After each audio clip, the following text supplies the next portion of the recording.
जय श्री कृष्णा दोस्तों, आप सभी का हमारे चैनल पर स्वागत है।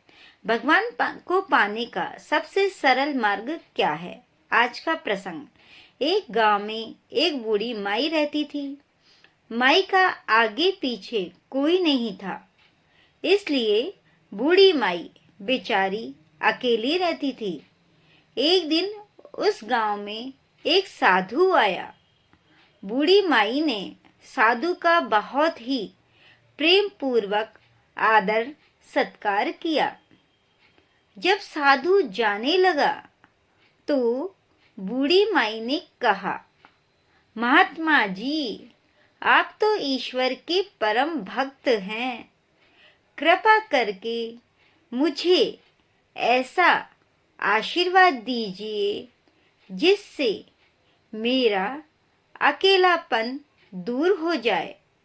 अकेले रह रह करके अब ऊब चुकी हूँ।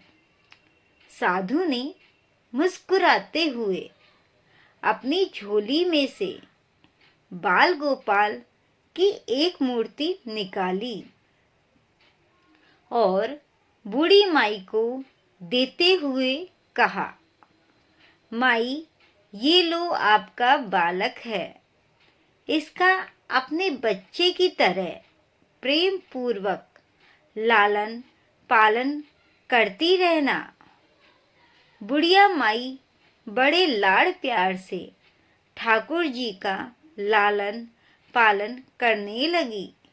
दोस्तों, आगे की कहानी सुनने से पहले हमारे चैनल को लाइक, शेयर एंड सब्सक्राइब अवश्य करें और कमेंट बॉक्स में कमेंट जरूर करें कि आपको ये कहानी कैसी लग रही है।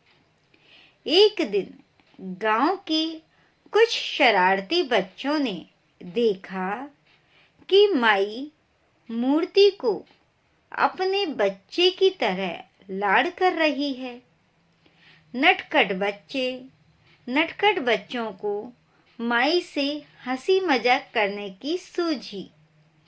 उन्होंने माई से कहा, अरे मैया सुन, आज गांव में जंगल से एक भेड़िया घुस आया है जो छोटे बच्चों को उठाकर ले जाता है और मारकर खा जाता है।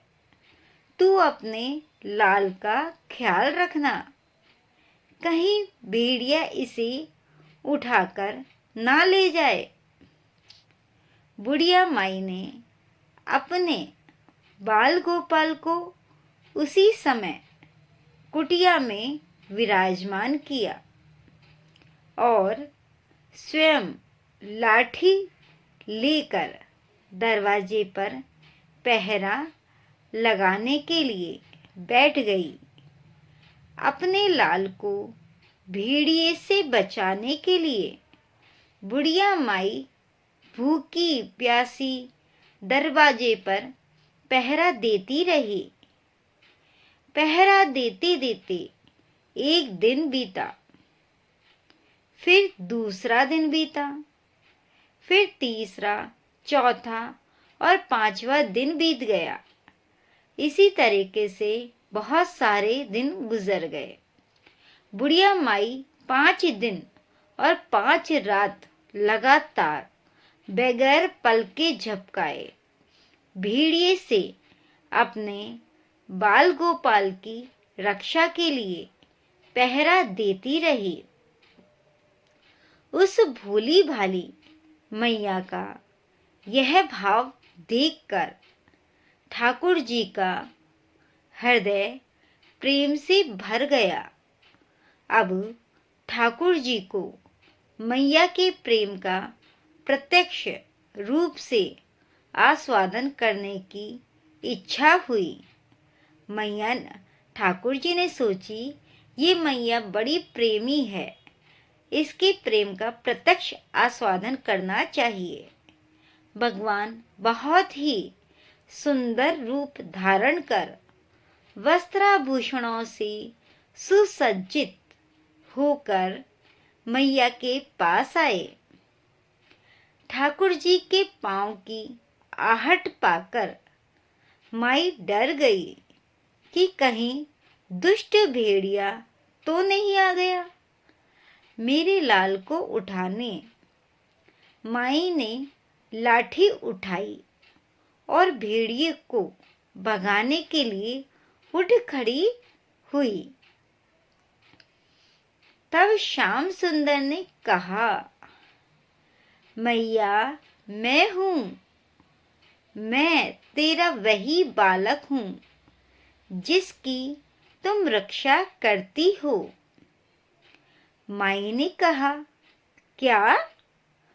चल हट, तेरे जैसे बहुत देखे हैं, तेरे जैसे सैकड़ों अपने लाल पर न्यौछावर कर दूं। अब ऐसे मत कहियो, चल भाग जा यहाँ से। मैया ने नंदलाल से कहा। ठाकुर जी मैया के इस भाव और एक निष्ठता को देखकर बहुत ज्यादा प्रसन्न हो गए। ठाकुर जी मैया से बोले, अरे मैया, अरे मेरी भोली मैया, मैं त्रिलोकी नाथ भगवान हूँ। मुझसे जो चाहे वर मांग ले, मैं तेरी भक्ति से प्रसन्न हूँ।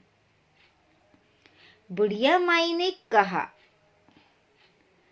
अच्छा आप भगवान हो, मैं आपको 100 प्रणाम करती हूँ। कृपा कर मुझे यह वरदान दीजिए कि मेरे प्राण प्यारे लाल को भेड़िया न ले जाए। अब ठाकुर जी और ज्यादा प्रसन्न होते हुए बोले, तो चल मैया, मैं तेरे लाल को और तुझे अपने निज धाम लिए चलता हूँ। वहाँ भेड़िए का कोई भय नहीं है, वहाँ कोई भेड़िया नहीं आ सकता।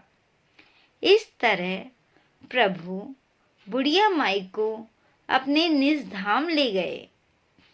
दोस्तों, यह थी बुढ़िया माई और नंदलाल की अनोखी कहानी और एक भक्त की भगवान के प्रति निष्ठा की कहानी।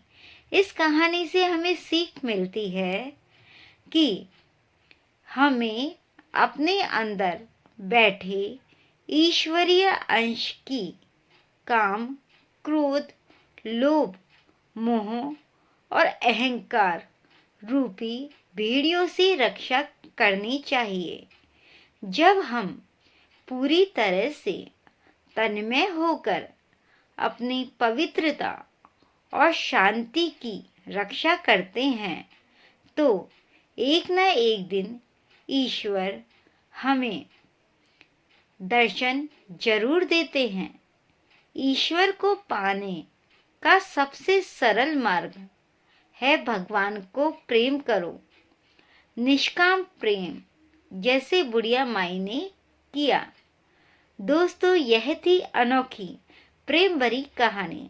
आपको ये कहानी सुनकर कैसा लगा तो अपने विचार जरूर प्रस्तुत करिए और जय श्री कृष्णा लिखकर अपनी हाजिरी जरूर दर्ज करवाइए।